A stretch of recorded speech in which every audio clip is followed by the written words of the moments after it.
کو پھر فاش غلطی کا. تو اس حدیث کے اندر یہ لعنت کے الفاظ، بلکہ مسند ابی یعلا کے اندر اس کو سپورٹیو ایک حدیث ہے کہ حسن و حسین بیٹھے ہوئے تھے علیہم السلام، اور مروان مدینے کا حاکم خطبہ دے رہا تھا، اور اس نے اس میں کہا کہ اہل بیت تو ہے ہی لعنتی لوگ، نعوذ باللہ. تو حضرت حسین سے پھر صبر ہوتا تھا، تو انہوں نے کہا ہم تو لعنتی نہیں ہیں، ہماری شان میں تو قرآن میں آیات ہیں، البتہ تو اور تیرے باپ کے اوپر نبی علیہ السلام نے لعنت فرمائی تھی.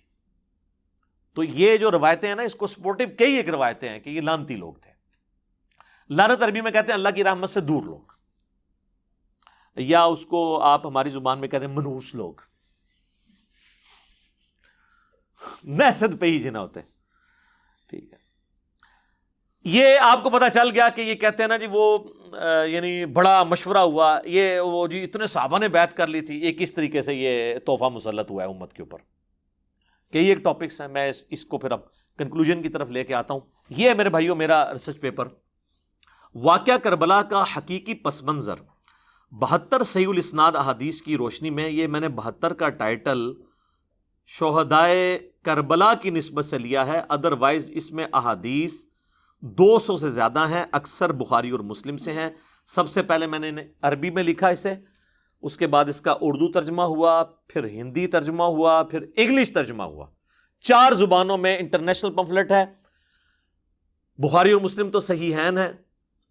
بخاری اور مسلم کے علاوہ جو احادیث کی کتابوں سے احادیث لی گئی ہیں، سب احادیث کے اوپر دور حاضر کے بڑے بڑے جو محققین ہیں، محدثین، شیخ البانی، شیخ زبیر علی زئی، شیخ شعیب ارنوت رحمہم اللہ اجمعین، ان کی تحکیم لگی ہوئی ہے.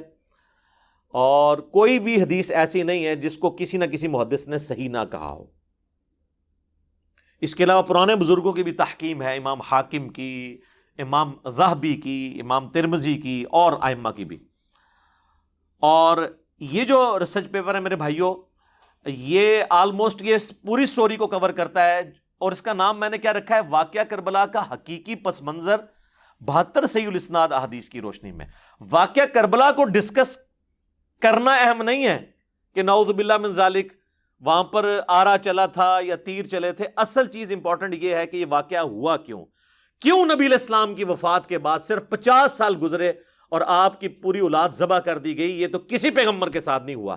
یہ اتنا بڑا معاملہ ہے کہ ہم اس کو ہلکا نہیں چھوڑ سکتے، جبکہ ہمارے پاس غدیر خم کی حدیث بھی موجود ہو. صحیح مسلم میں اوپر تلے 4 حدیث ہیں. مولا علی کے فضائل والے چیپٹر میں انٹرنیشنل نمبر کے مطابق 6225 سے 6228 تک نبی علیہ السلام نے اپنے آخری حج میں مدینہ شریف آتے ہوئے مکے سے واپسی پہ خم نامی گاؤں میں ایک خطبہ دیا. اونٹ کے پالان کا ممبر رکھا گیا. آپ علیہ السلام نے کنکلوڈنگ گفتگو کی، اے لوگو آگاہ ہو جاؤ، میں بھی ایک انسان ہوں. قریب ہے کہ اللہ کا قاصد یعنی موت کا فرشتہ میرے پاس آئے اور میں اس کی دعوت قبول کر لوں. میں اپنے بعد تم میں 2 بھاری چیزیں چھوڑ کے جا رہا ہوں. ان میں سے پہلی چیز اللہ کی کتاب ہے، اس میں ہدایت ہے، اس میں نور ہے. تم اللہ کی کتاب کو پکڑو، اپنا تعلق اس کتاب کے ساتھ مضبوط کرو. اللہ کی کتاب اللہ کی رسی ہے، جو اسے پکڑے گا وہ ہدایت پہ ہوگا، جو اسے چھوڑ دے گا وہ گمراہ ہو جائے گا. پھر زید بن ارقم کہتے ہیں کہ نبی علیہ السلام ہمیں ترغیب دلاتے رہے، اللہ کی کتاب، اللہ کی کتاب، اللہ کی کتاب.